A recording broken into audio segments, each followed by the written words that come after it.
Today on the Daily Dose, the Whiskey Rebellion.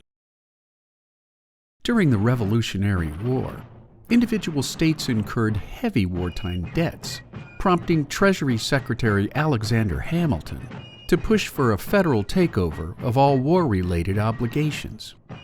Despite President Washington's opposition to a tax on whiskey, Congress passed one anyway in 1791, which fell disproportionately on smaller whiskey producers who paid higher per-gallon tax rates than larger producers. As a result, excise officers sent to collect the tax were met with increasing defiance and growing threats of violence. On September 11th, excise officer Robert Johnson was riding through his collection route in western Pennsylvania when he was surrounded by 11 men dressed as women. The mob stripped him naked and then tarred and feathered him before stealing his horse and abandoning him in the forest. Incidents escalated over the next several years, and in 1793, the home of Pennsylvania excise officer Benjamin Wells was broken into twice by angry protesters.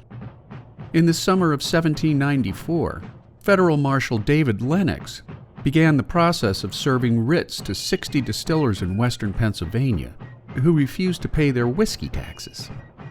After a July 16th attack on wealthy landowner and tax collector John Neville's home, Neville grabbed a gun and shot at the crowd, striking and killing Oliver Miller.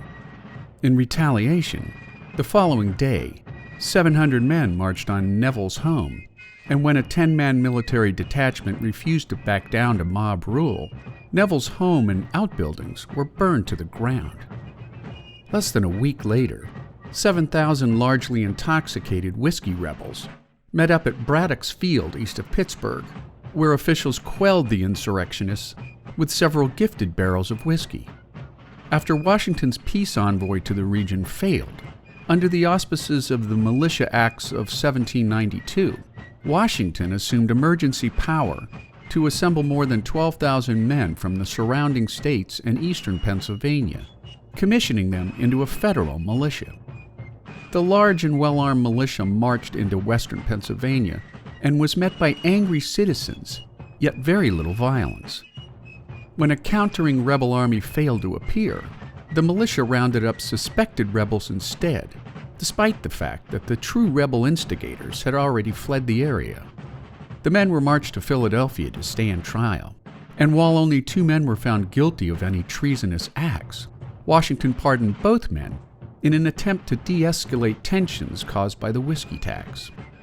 The federal response to the Whiskey Rebellion was widely believed to be a critical test of federal authority, one that Washington's fledgling government met with success. The whiskey tax that inspired the rebellion remained in effect until 1802, until Republican President Thomas Jefferson repealed the tax for good, claiming that citizen protests and resistance to such a tax made it impossible to collect. And there you have it. Thou shalt not tread on American booze. Today on the Daily Dose. If you like learning something new every day, subscribe to the Daily Dose on YouTube or sign up for emails at dailydosenow.com.